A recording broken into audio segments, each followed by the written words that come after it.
Welcome to the Excruciating Minutiae Podcast, where we obsess about sports, pop culture, and politics, but mostly sports. Here are your hosts, Randy and Steven.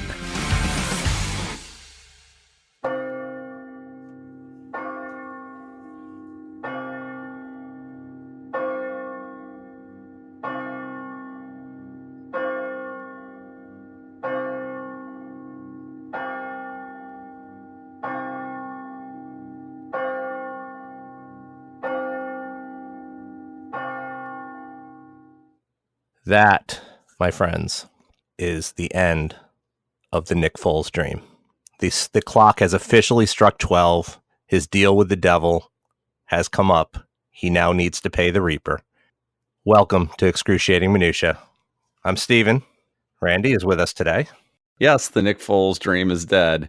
And the Grim Reaper brought his bell with him, apparently. I don't think Nick Foles is not dead. The dream of a Philly Super Bowl championship is, but Nick Foles' talent is dead. Let's be honest. You get up to a 14-0 lead against the Saints, and take over. Hold on, I got to stop here. You could actually leave a little bit of the barking dog in, because didn't Satan have his hellhounds? Were they coming for you? Is that what was? I didn't do anything wrong. You didn't make a deal with Mustafa. I made no deal with the devil. Foles did. Yes. Nick Foles' talent is dead, not necessarily Nick Foles. I think that the deal that he made to become a superhero type quarterback in the months of December and January has come to its conclusion. And but like I was saying, you go up 14 points against the Saints in the Superdome quickly. And go up really quickly, and then you can't score the rest of the game. So you had them down, you had your foot on their throat, and you just weren't able to bring it home. And let's be honest, one more touchdown probably would have done it, and he couldn't do it. So I kept picturing, by the way, as that was going on, as the game turned all of a sudden, and it seemed like you said, they're up 14, and then all of a sudden the Nick Foles we'd seen throughout the Super Bowl run last year and the game against the Bears and that first opening moments of that game seemed to vanish. And I kept picturing the devil, like someone alerted him, hey, you realize that contract he signed was for one Super Bowl, right? He doesn't get two. Does the devil have an office? Does he have a secretary? Yeah, was he like at a desk somewhere and his secretary, popped in and say, hey, do you see what Nick Foles is doing up there? And, wait, what's he doing up there? Wait, hold on a second. No, I didn't give a go ahead for this. You didn't get the sign off on this. Take that away. That's enough of that. Can you picture that? I could picture that. I can. What would the devil's office look like? I guess there's not really much of a view. It'd be warm. It would be very warm. I could picture him at You wouldn't need a sweater. No, I could picture him at like I said, a desk, a secretary. What's a secretary? Is that like one of the better jobs in hell? Secretary for the devil? Is that I don't know. I think being as far away from the devil as possible is probably a good thing. I don't know. That's a thought I've never really played that out and see what if I did end up in hell, where I would like to be. I haven't really thought about the structure of it per se.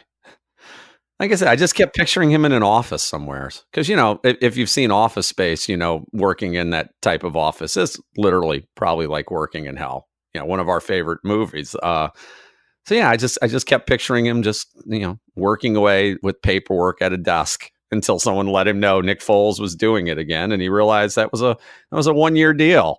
Foles kind of overextended himself on it, and he kind of, it's like when you forget to cancel your subscription to something and you get another magazine in the mail, or you get billed for something. It's like, damn it, I forgot to cancel that. That's kind of that. I'm guessing that's what happened. It was sort of like, wait, yeah, forget that, cancel. Hit the button, and there went Nick Foles, and there went the Eagles right on out the door. As you said, no points after that initial 14. And New Orleans, again, kind of struggled to score points. I'd be a little worried if I was a Saints fan, only in that I would have expected Breeze to do a little bit better against that Eagles secondary. The Saints did run the ball very effectively. They had good games out of both Kamara and Ingram on the ground. And Breeze didn't have a bad game. He had that pick right off the bat, but he had a pretty solid game, but only 20 points for the Saints. A game that the Eagles had a chance to win up until the moment where Alshon Jeffrey could not bring that ball in, and that went right through his hands, and the pick that ended it. They had a chance to still tie and or win that game going down into that last couple of minutes, and that alone surprised me because I did think the Saints would win by much more than what they ended up doing. But at the end of the day, they're in the NFC Championship game, and the Eagles are going to be watching it. Yeah, I think Alshon Jeffrey was obviously gutted by letting that pass go through his hands. I think they mentioned, I'm not sure if it was on the game telecast or something I saw afterwards, that was the fourth pass all year that he dropped. He doesn't drop passes, so that was especially surprising. And I will make the comment that there's no guarantee that Philadelphia was getting in. That he was going to catch that ball at the 25-yard line. That's still a heavy haul to get into the end zone, especially the way the New Orleans defense had been playing after those first two drives. They really shut Philadelphia down after those two drives. They basically realized after they went down 14-0 that they had to score on that next drive. And then they went for it on fourth down on the fake punt, which obviously was kind of, if you had to point to a turning place point in the game, that absolutely was a turning point. So that was, and they went for it on fourth down to score the touchdown. I mean, in all honesty, probably just taking points there was the smarter thing to do. That at least cuts it down. You're going to need more than 14 points anyway. Sean Payton, who has a big set of brass ones down there, decided again to, they call Ron Rivera Riverboat Ron. What is Sean Payton? I mean, he's made some pretty ballsy calls over the years at times what you and I might not have. Well, you and I might have, but the kid playing Madden might have, but most NFL coaches would not. The fake punt that would very much reminded me of the decision. It's not exactly the same thing, but when Peyton did the famous onside kick in the Super Bowl win against the Colts, completely not expected, caught Indy completely by surprise, was a turning point in that game, obviously, and was like you said, just a brass balls type of call. But one thing about that call, okay, Philadelphia was prepared for it. They just couldn't stop it. So they had all their big defensive linemen. They stayed in the game. All of their guys like Fletcher Cox and all those guys that don't normally play in a special team situation. They were there. They just couldn't stop, Taysom Hill. I mean, because he's a freaking beast. They even suspected that this could be an opportunity for the Saints to try something, and they couldn't stop it.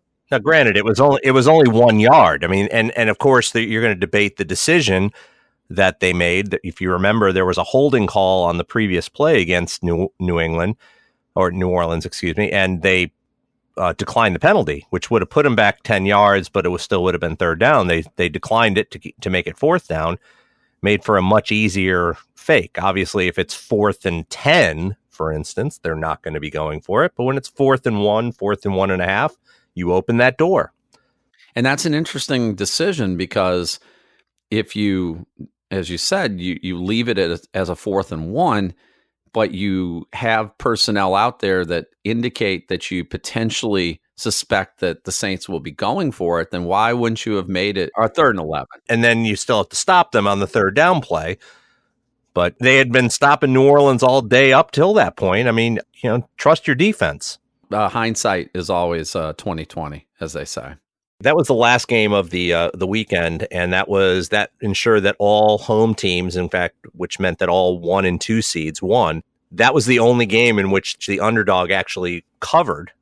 The favorites, 3 of the 4 favorites, covered the spread, which leads us back to our picks, which were what's the word I'm looking for? Not good, atrocious, embarrassing.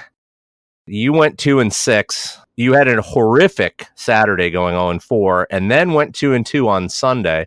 I was 2-2 on Saturday, and then went 1-3 on Sunday. You're talking about that 2-6 and 3-5 as far as picking who won and the spread? Are we looking at both, or is that our overall since we started doing the picks? No, that's just last week. That's who was going to win the game with the points or without, or giving up the points and the over-unders. That's everything. Now wait a minute. I did better than 2-6 then. No, you didn't. I did, because I picked all four winners in that game. I just didn't pick the spreads correctly. That's what we're playing. We're playing against the spread. That's why I put the spread up there. I know, but 2-6 are both weeks then. No, because the over-under counts as another bet. We can go back to the tape. I am 100% sure I picked the Chiefs, though I picked them to – I said I thought Indy had a chance to make it close. I picked the Chiefs to not cover, but I do believe I picked the Chiefs to win the game. You picked Indy. So that would be 1-1. I lost the spread. I picked Indy? You picked Indy. No, I didn't. You picked Indy with the points. You thought it was going to be a close game. I didn't. You thought it was going to be a close game. Pick Indy. You did. I will go back to the tape. Am I suffering from like concussion syndrome here or something? Yeah, I'm going to have to listen to that tape again, because I am 100% sure I picked the Chiefs to win that game. Even as much as I don't like Andy Reid, I picked them to win, but I picked Indy to cover.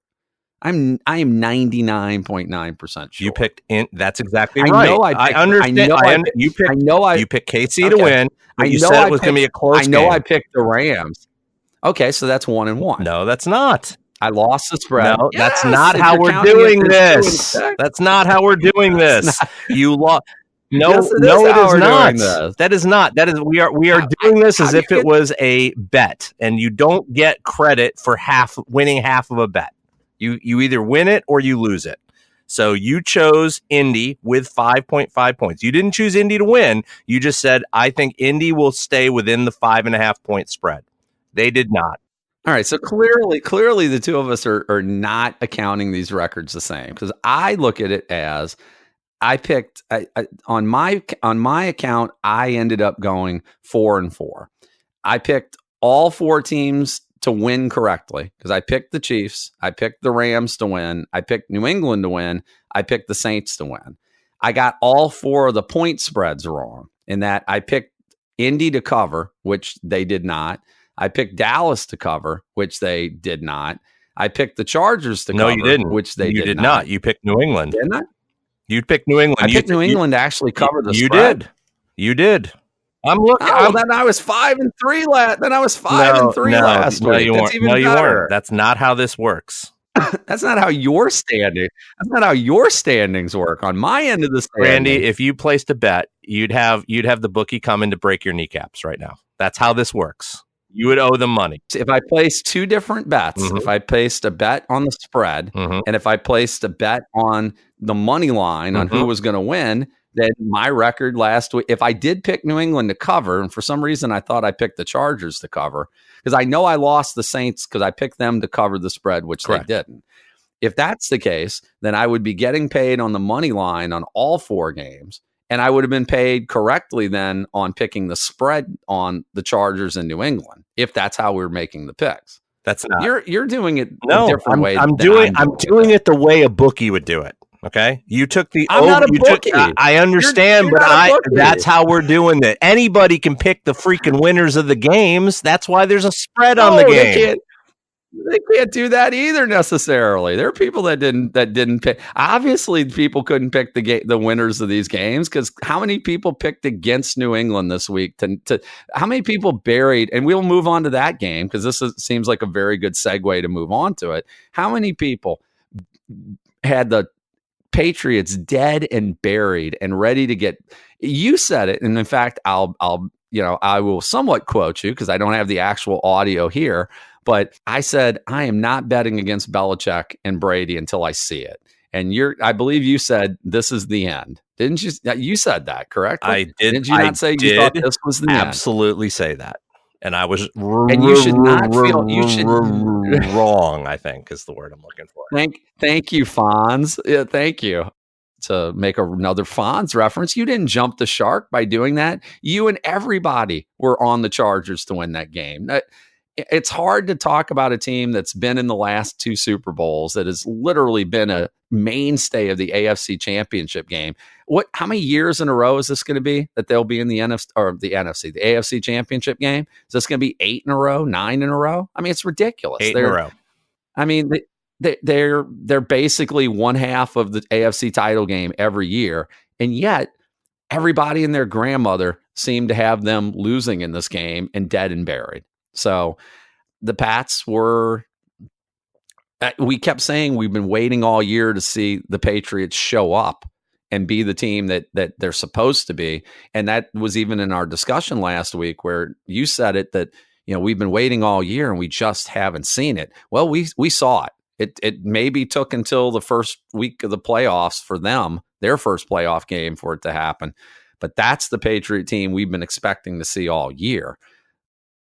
We did see it in the last game of the season. The problem was it was against the Jets, and we weren't sure if that was real or fake.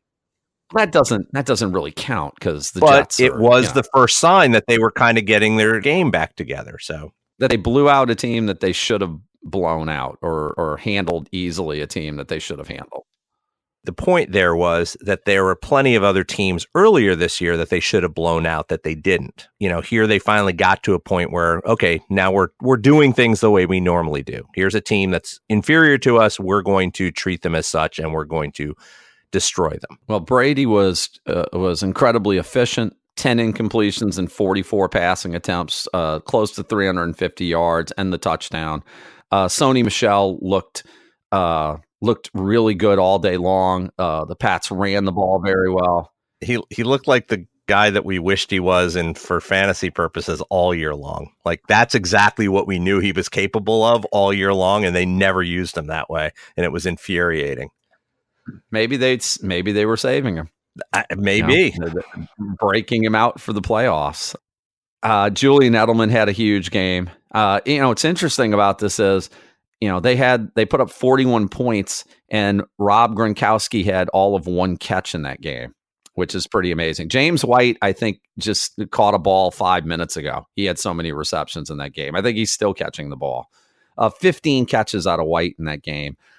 They just were very efficient on offense all day, and it was just a very, it wasn't a surprising performance because we talked about it. They were 8-0 at home coming in, and they've done this so many times. I don't know how anybody could be surprised that the Patriots did what they did, because, again, betting against them would seem to have been folly.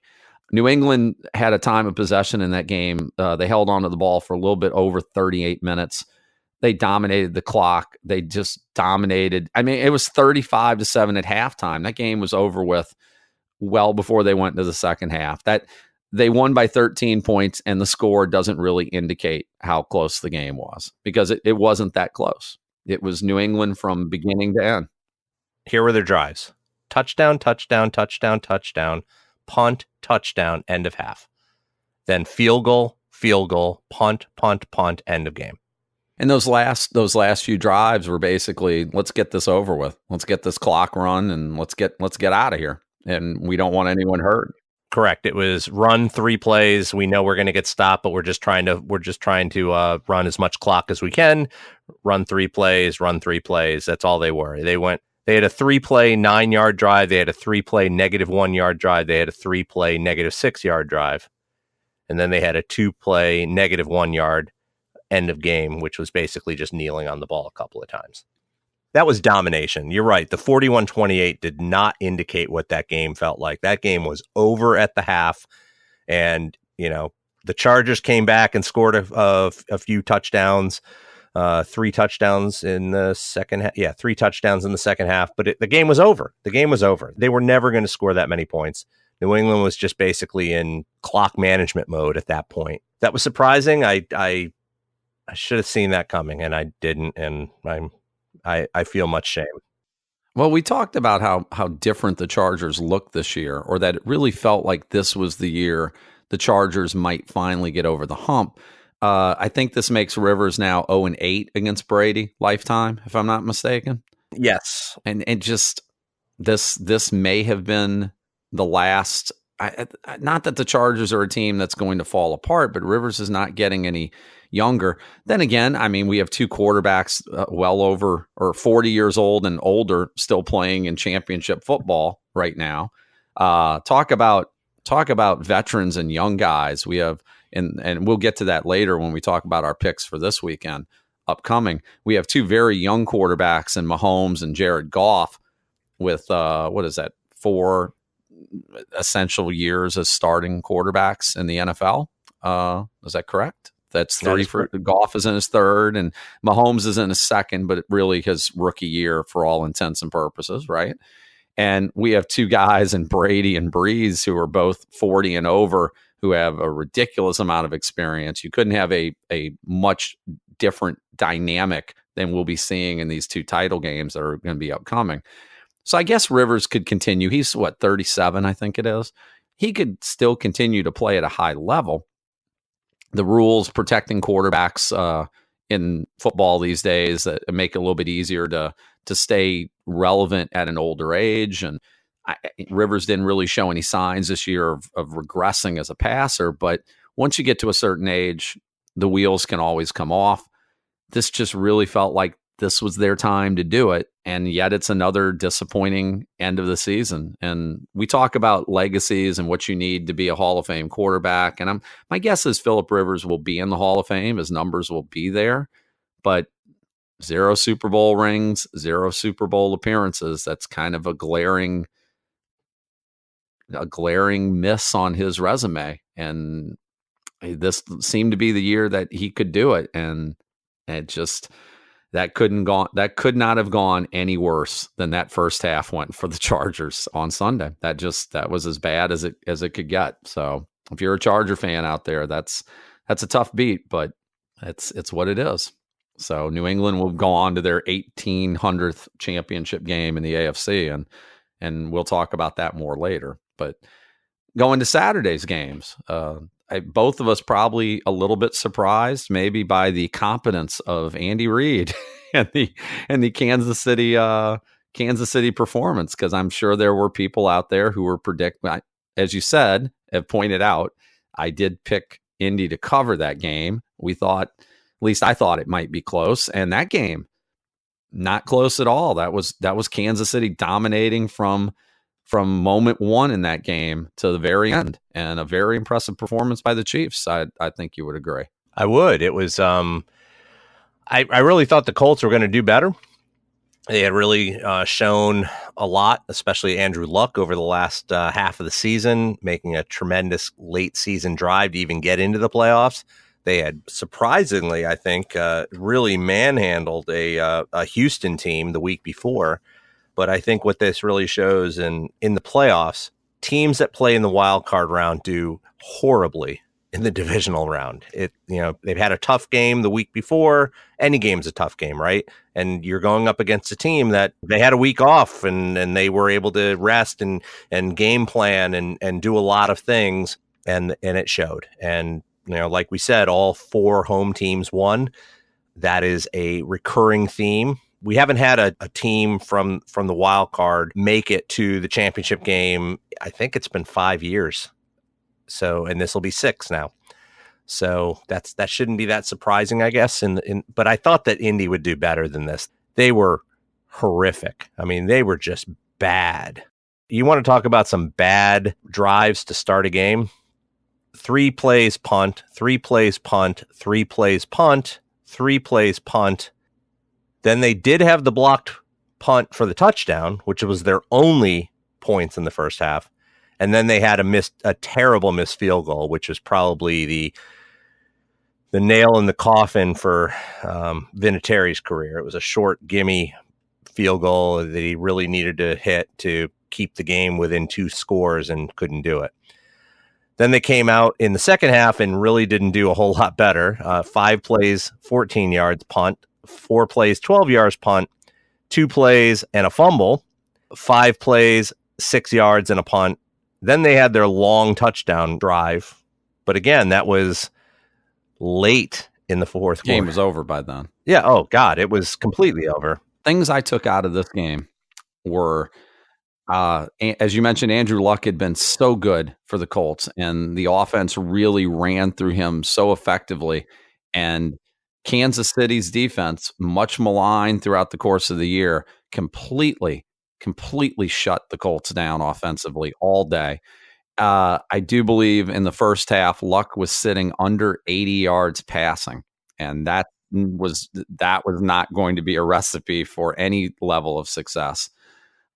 The offensive line of the Colts had been much improved this year, which in turn led to why Luck was able to have such a good season. Chiefs got to him 3 times on that Saturday, and pressured him more than that, and I think that was pressure that Luck had not seen as much over the course of the season, and that led to, I think, part of his struggles and the offensive struggles. The Chiefs ran the ball very effectively. Damian Williams had well over 100 yards on 25 carries, averaged more than 5 yards a carry. Mahomes was efficient. Again, this is one of those, Kansas City put up 31 points, won by 18. Game might not have been as close as even that indicates. Patrick Mahomes, 0 touchdowns on the day, at least passing. He did have the rushing touchdown, but you had 4 rushing touchdowns by Kansas City. And one of the complaints on Andy Reid in the past has been bad clock management, an unwillingness to run the football, even when he should be running it, staying too pass happy. That really wasn't the case. Mahomes did throw the ball 41 times, but again, they ran it 33 officially, and they had a pretty balanced offense. It was not Patrick Mahomes needing to throw for 500 yards and 5 touchdowns for them to win the game. They won that game with a very balanced offense and with a very good defensive performance against a offensive line that had been very good at protecting the quarterback, and against a quarterback who had been very efficient all year. If I'm a Kansas City fan, I take a lot out of that game that I'm very happy with and very confident with going into this game against New England. So my narrative would have been, hey, it's going to be the same old Andy Reid. He's going to screw up in his clock management. He won't run the ball when he needs to. Mahomes, maybe the spotlight will be too big for him in the playoffs. Maybe we'll see a bad game out of him. Maybe he'll turn the ball over. None of these things happen. And they faced a team that was as hot as anybody in the Colts and absolutely dominated them. So very impressive performance by the Chiefs. We're going to have a great weekend of football because we definitely have the 3 best teams in the NFL still playing in the Rams, the Chiefs, and the Saints. I think no one would argue that any team is out of the playoffs, got knocked out somehow, that isn't one of the best 3 teams at this point. And I would have said before that I thought the Chargers were a better team than the Patriots, except, well, they weren't in any way, shape, or form close to that when they played them this past weekend. So we're going to have a great Final Four, and this is going to be a great weekend for football. We should have 2 really, really good games to watch when it comes down to these 2 title games. But yeah, going back to that, the Chiefs did what they were expected to do, and very impressively. When Andrew Luck's QBR is 19.7, they're not winning any games. Kansas City controlled the clock. They controlled the ball. They had 74 plays to Indy's 50 plays. When you have that kind of disparity, that you're going to get a score that looks worse than it does. That 31-13 is really not indicative to how well Kansas City played and how poorly Indy played, keeping in mind that 1 touchdown was a blocked punt touchdown. As I'm looking at the stats, I'm realizing that not only did Vinatieri miss a field goal, he also missed that extra point. That's why it was 13. I had completely forgotten about that. I'd kind of tuned out of watching that game at that point. The game was over. I kind of was taking a little bit of time to do some other things around the house while that game was going on. Fantastic career for him, but let's be honest, this is probably it. Isn't he like 206 years old? I do believe he is ancient, would be the term you would use for that. I think when he started kicking, they were still wearing leather helmets, maybe. No face mask. He's 46. He has played 23 years in the NFL. That's unbelievable. Kicker is the one position you can play to a very old age too, but yeah, maybe this might be the end of the line for him. We'll see. I would imagine a Hall of Fame career. Not very many kickers in the Hall of Fame, but I would assume that he will get there, or he should be there.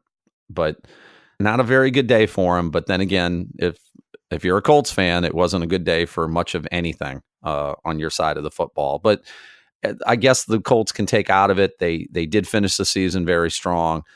Luck looks like he is healthy again, and the team is certainly in a good position to build on this for next year and beyond to be a serious contender in the AFC.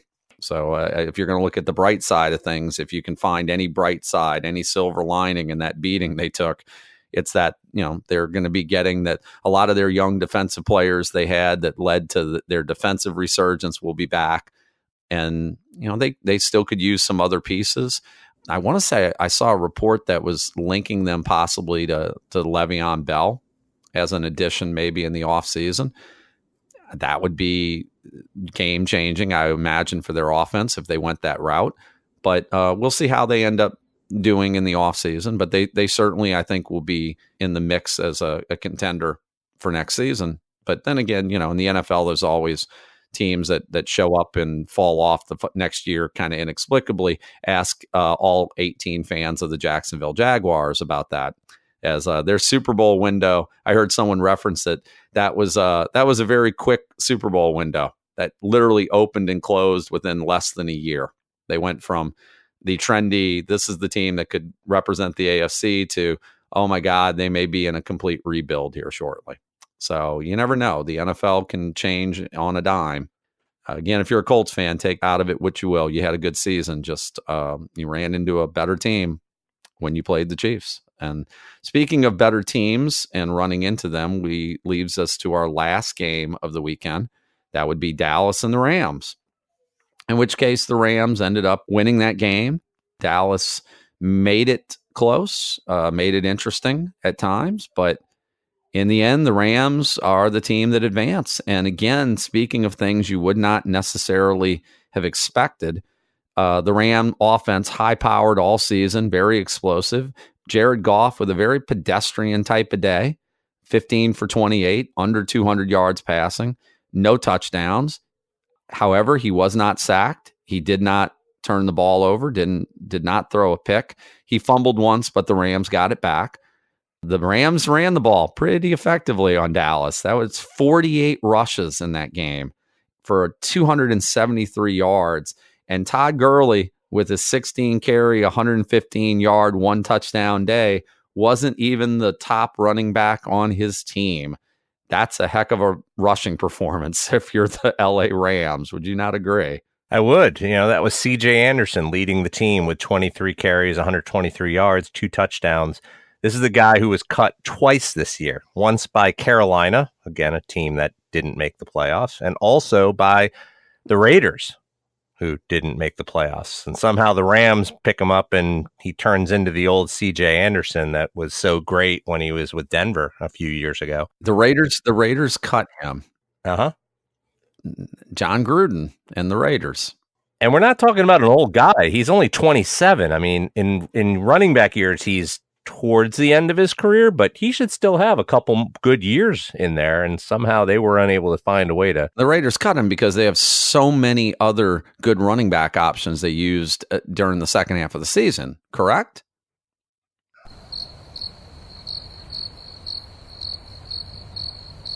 Yep, there you go. Well, on the bright side, and just a very quick divergence, since Reggie McKenzie is gone and John Gruden now is basically the de facto GM, they hired somebody, but he's basically there just for scouting purposes. So it's all on Gruden's shoulders now. So we really get to see what Chucky can do with that roster, which if we have seen any indication so far, it's dismantle it. So we'll see if they can do anything other than that. He has 3 picks in the first round of the NFL draft in April, and a number of other draft picks. They have a ton of draft picks. It'll be interesting to see what they do with that.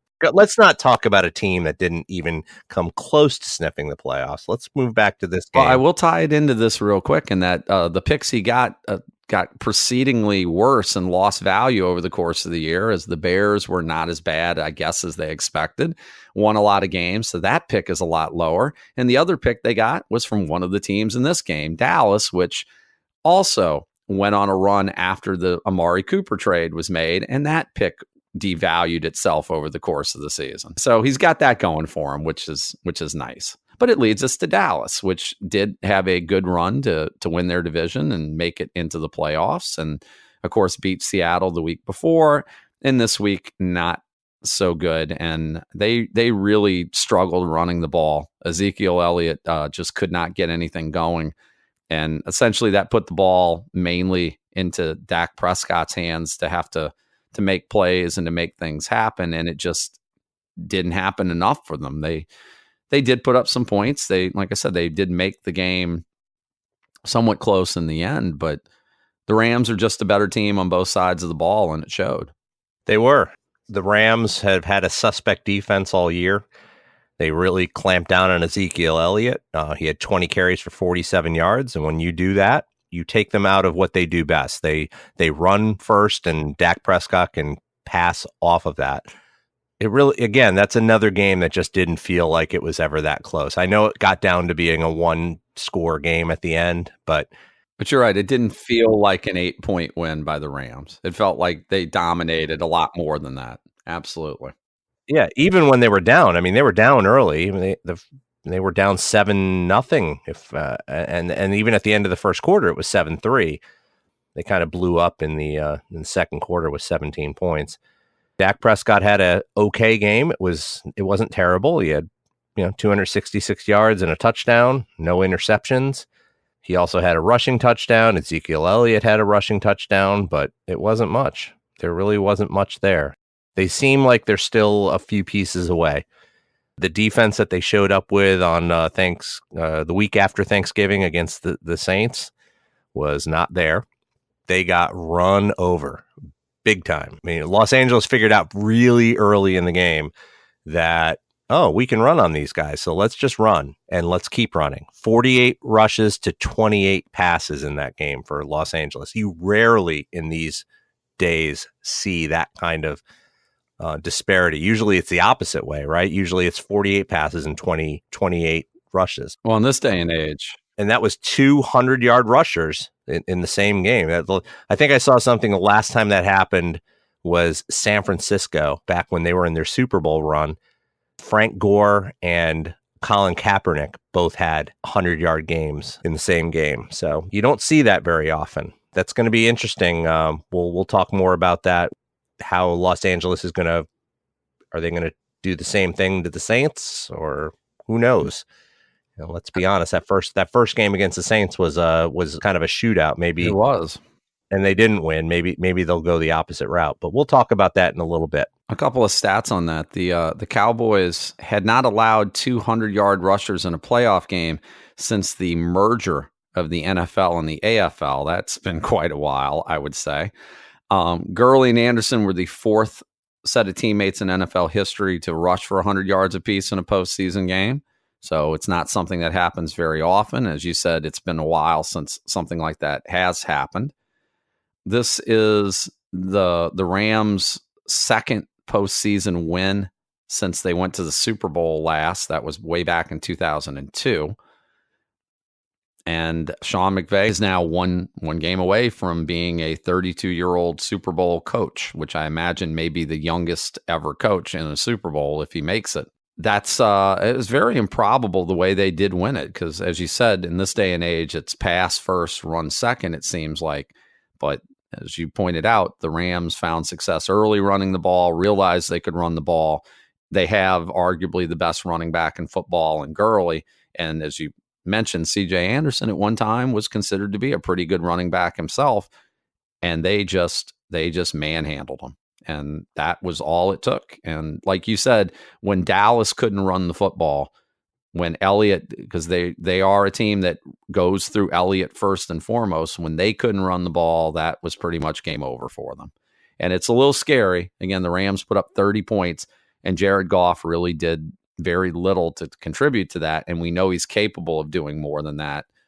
that's a scary proposition. Much like we talked about with Kansas City, Mahomes did not have his biggest statistical day, and they still won easily. So for both of these teams with their young quarterbacks, proving they can win in ways that don't involve their young quarterbacks are good signs for them going into this week upcoming in their championship game matchups. So, okay. Next up, let's do an update on the NFL coaching carousel. Since last week when we discussed this, we really haven't had much in the way of head coach positions being completely filled, but we know who the last two coaches will most likely be. So Cincinnati is rumored to be ready to hire Zach Taylor, who's the Rams quarterback coach. Again, connections to Todd McVay, which makes him worth gold, I guess. And Miami is, it's claimed that they're going to hire New England defensive play caller, Brian Flores, I believe he's their linebacker coach, and he's also calling the defensive plays, but they don't actually have a defensive coordinator. But he is kind of the de facto defensive coordinator for New England. We have seen a lot of offensive and defensive coordinators hired by these newer coaches. And what we didn't see for the head coach was a lot of retreads. But we have seen in the offensive and defensive coordinator roles, we have seen a lot of retreads. And some guys that were really not good as head coaches all of a sudden got offensive coordinator gigs. Vance Joseph is now the offensive coordinator for Arizona, and Steve Wilks is the offensive coordinator for Cleveland. If I'm Cleveland, I don't really want Steve Wilks. I'm sorry, I have that wrong. He's the defensive coordinator. Their defense was basically non-existent, so not exactly what I want. Byron Leftwich is your new Tampa offensive coordinator. Is that correct? That is correct. Again, a connection there from a lot of Arizona connection guys ending up in Tampa Bay, because Todd Bowles ended up the defensive coordinator for Arians, who had worked for him in Arizona. Leftwich, I assume, had been there before he took the reins as offensive coordinator, that he had been there under Arians, I'm assuming. So Arians bringing in people he knows. You mentioned Zach Taylor and the McVay connection. I'd like to try to schedule lunch with McVay one day, because I figure if I do that, maybe I can get my name on a short list for head coaching opportunities. Because apparently, if you have any connection with McVay, you're a hot commodity in some fashion or another. Apparently. I once talked about him on a podcast. Does that count? If your phone rings, maybe it does. We had 8 new head coaches hired, or 6. And as you said, 2 people that we know who they're going to be. It looks like we're just waiting for their teams to finish with the playoffs. And you mentioned there was not a lot of retreads. The only 2 previous head coaching experience guys were Arians and Tampa, which made sense. The Adam Gase hiring for the Jets, I'm not sure made as much sense, but we talked about that the last time. But those are the only 2 with any previous head coaching experience. So it's a wide variety. We have the young guys like Taylor would be, like Matt LaFleur, Kingsbury we had talked about before. We have the veteran guy and Denver's hire, and of course Arians and Fangio. So, we'll see how that pans out for these teams. I didn't think there's some question marks about some of these guys. We mentioned Kingsbury before and whether or not that was a smart hire or not.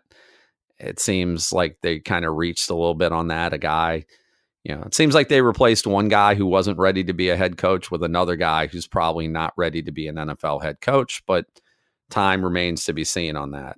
Some of these other guys, like I said, everyone's looking for the next McVay. Whether or not they find him, that's going to be another story altogether, because there may only be one McVay. That might be the whole point. Great. There's only one Bill Belichick, right? Sean Payton, when he was hired, leading into our games upcoming, he was young and a hot coordinator and someone who was different from the retreads or a lot of the usual suspects you saw got hired. And he's gone on to be a very successful head coach. But for everyone like him, there's a guy like Josh McDaniels, who was hired away from New England to coach in Denver, who was a complete disaster. So we'll see how well these teams actually did in picking the guys to head their organizations for the next few years, if they get that long, because teams have a quicker trigger finger than ever sometimes, it seems like, with their coaching. It's everyone wants to win now. You mentioned like with some of the retreads on these. Is that your phone ringing? Hold on. That is my phone ringing. Hold on. Let me get this phone. We mentioned McVay. Hello? Yes, I did mention McVay in the podcast. I'd be interested in coming in for an interview. Thank you very much. Okay. Have your people call my people. Great. Bye-bye. You have people? Okay, good. I have an interview. I'm just stunned you have people. I have people. I need people. I can't handle my own life, so I got to have people. How do you have people? I don't have people. Was that Cincinnati? You can be honest. That was Cincinnati because I know I've known you long enough to know you come cheaply, right? Randy, you know me well enough that I would not accept an interview from Cincinnati. I can honestly say it was not Cincinnati. I will not say who it is, but it was not Cincinnati. I figured it was Cincinnati because I figured that, they could lowball you and get you for lower than the average price. But I don't really want to be coaching in a cold weather climate. I prefer the warmer weather. Miami, perhaps. I don't think you'll get that. I don't think you'll get that job. But, if you do, good luck on that interview. So at least your phone rang. My phone rang, and it's a free trip to Miami. Who would turn that down? It's exactly. Free trip to Miami is I'll take that any day of the week. Absolutely. Maybe you'll get a phone call later. I'm not going to count on that, but I'd like to think I'm I know how to play Madden. That automatically disqualifies me from coaching in the NFL because I know what to do. I think half the time, or at least I think I do. So, thinking you know what you're doing is half the battle, right? Well, making other people think that you know what you're doing is the battle, actually. You don't have to know what you're doing, but you have to make other people think you know what you're doing. Speaking of making other people think you know what you're doing, I guess maybe that's what Jason Garrett's done with Dallas. There was a quote that you sent me that he told a Dallas radio station, quote, if Jason Garrett had been out on the market 2 weeks ago, he would have had 5 offers for head coaching. I know that. And so you got to look at what your alternative is. So he was talking, I guess, on the possibility on whether or not Garrett would be fired after the loss to the Rams in the playoffs. My feeling on Garrett is he's not a great head coach. I do think Jones, and God, I cannot stand Jerry Jones. I think he's the epitome of why Dallas has not won a Super Bowl in ages, and why they continue to struggle to have playoff success or success in general, because the constant has always been Jerry Jones meddling and his interference and his position as the team's de facto general manager. That being said, I do think he's right that if you looked at the alternatives, that there might not have been anybody on the market that would have been better than Garrett. But I also think at this point you have to look at Garrett, and he's kind of turning into the Dallas version of Marvin Lewis, and that he's capable. The team plays for him. They play hard for him. He's capable of bringing decent performances out of them, even getting them to the playoffs on occasion, but they're not winning a Super Bowl with him, I don't think, at this point. So the question is, do you keep a guy like that, knowing that, or do you say, we're going to fire him and look for someone who can bring us over the hump? And even if it's a young guy that we have to take a chance on, we have to look for something different. If you're Jerry Jones, other than fire yourself, which he won't do, what would you do if you're in his position with Garrett? Well, Jerry Jones won't fire himself because he has 3 Super Bowl rings that he had literally almost nothing to do with. Kind of like the ones I said I could get on eBay, pretty much, right? Well, he did buy his rings in that he bought the team. The one positive that he did was he hired his college friend, Jimmy Johnson, right? That's how the connection between Jerry Jones and Jimmy Johnson occurred. They both played at the University of Arkansas, if I'm not mistaken. Correct. But that was back in the day when Jerry Jones was just the owner. He wasn't running things. That was very much Jimmy Johnson was the coach. He was basically the guy in charge of personnel. And he built that team, and they won 2 Super Bowls with him, and then he retired, and then Barry Switzer came in and won with the team that wasn't his in the next year. So they won a lot, but they haven't won anything since. And let's be honest, I'm not sure if Jason Garrett is good or not. It's hard to be able to parse what is Jason Garrett's fault and what's Jerry Jones' fault.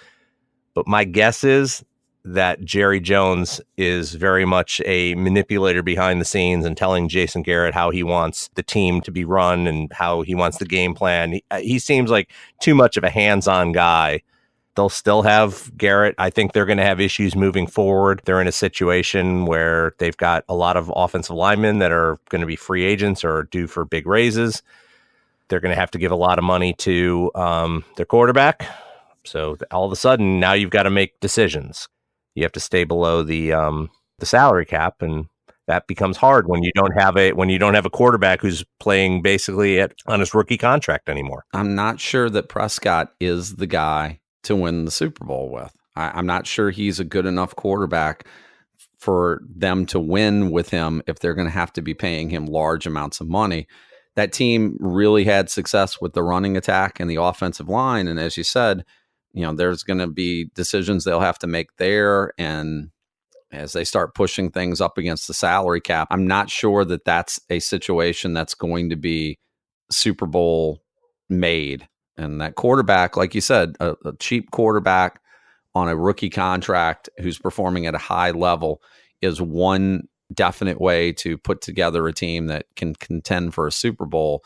Paying Dak Prescott a lot of money to quarterback and maybe not having quite as good an offensive line and maybe not quite as good a rushing attack, I'm not really sure that's going to be a recipe for success for them. It may be a recipe for another 9 or 10 win season and another exit for the playoffs. But then again, that's what we're talking about, is whether or not that's acceptable. And for Jerry Jones, at some point, you have to think that's not going to be acceptable.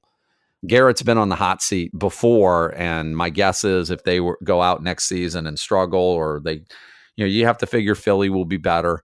At Washington, who knows? Alex Smith's career may be over. They may not have a quarterback. They're kind of in disarray like they usually are. And the Giants are a mess. So Dallas, I'm thinking, is still going to be a contender in that division. But if you figure the Eagles are going to be better, that they will win the division next year, at least should be probably favored to do so.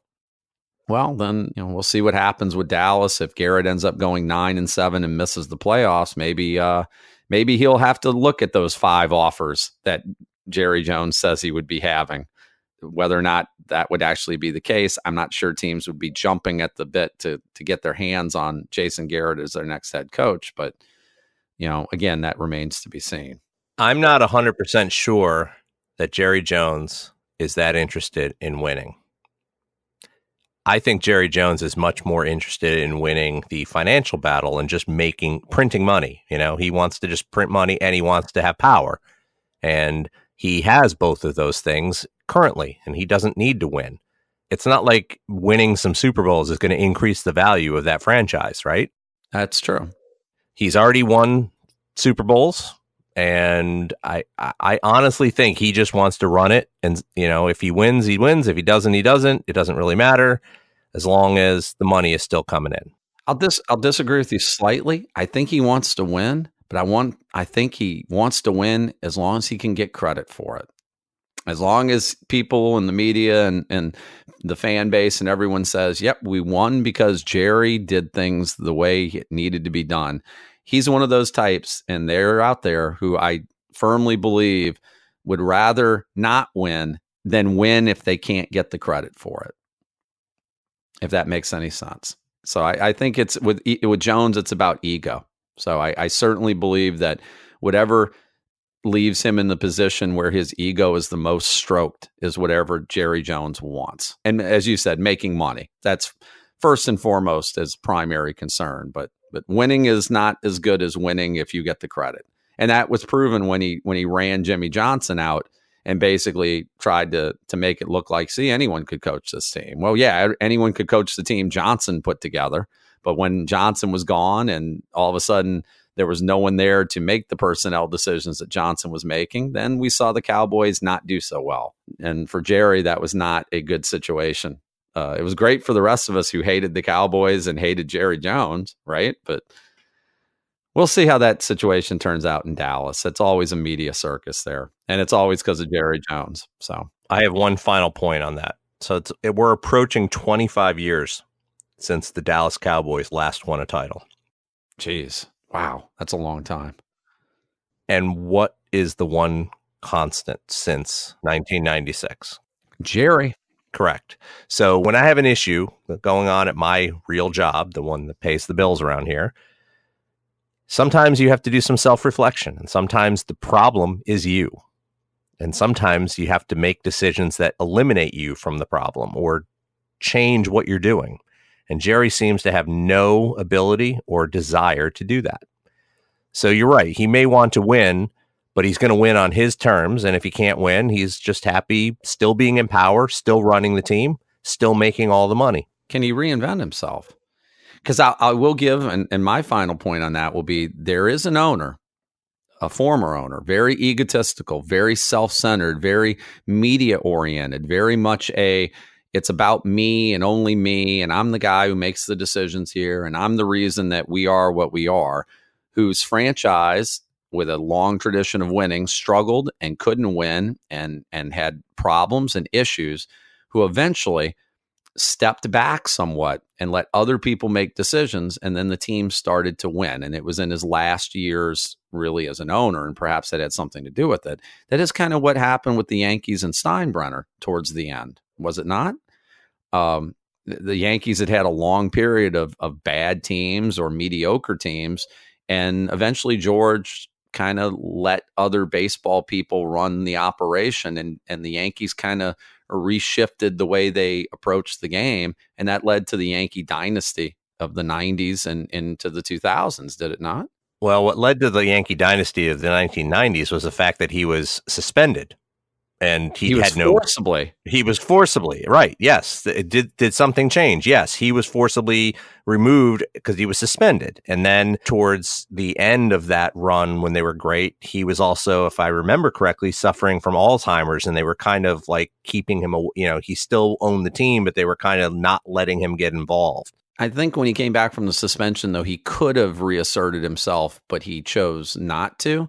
And then I think, as you said, his health started to fail in his later years, and that was also kind of a forcible way of removing him from the day-to-day decision-making process. But are we saying that Jerry Jones needs to either get into a huge scandal or have Alzheimer's for the Cowboys to be successful again? That's kind of a the former wouldn't be that terribly surprising. The latter would be kind of sad and tragic, even, for anybody. Is that what we're saying needs to happen if you're a Cowboys fan, to see your team win again? I think, though, you're absolutely correct. As long as Jerry's the one calling the shots, he is the constant. And until something changes, that's not going to really change the way Dallas, I think you're going to keep adding on to those years without a Super Bowl. And 76-year-old men typically don't change the way they do things. No, that's I can't believe that you would be ingrained in the way you think at 76. That's the right time for change, right? Age is just a number, right? Well, the only thing that's good for change at that age is your diapers. So, are you saying Jerry Jones wears diapers? That's a bold claim. You could get sued for that, I'm not saying he does. I'm saying he's not that far away from that point. Fair enough. That's all I'm saying. Point taken. You're saying that some people in that particular age range may or may not be forced or need to wear certain adult diaper materials in order to adult protection, I believe it's called. Yes. Okay. Yes. I'm not to that point yet, so I've not thankfully had to worry about shopping in that part of the. It's not that far away. It's not that far away, my friend. Closer for you than me, though not by much, right? Well, that's as good a place as any to wrap things up for today. We'll be back tomorrow with our picks for the AFC and NFC title games. We'll be back on Sunday with a discussion about the Hall of Fame, our takes on who we think will be voted in on Tuesday's ballot. And later this week, we'll also continue that conversation with a discussion about guys that we don't think should be in the Hall of Fame, but might soon be. Thanks for listening. Thank you for listening to the Excruciating Minutiae Podcast. Check us out at excruciatingpodcast.com. Please subscribe to our podcast on any of your favorite podcast platforms and follow us on Twitter at excruciatingpod. See you at the next episode.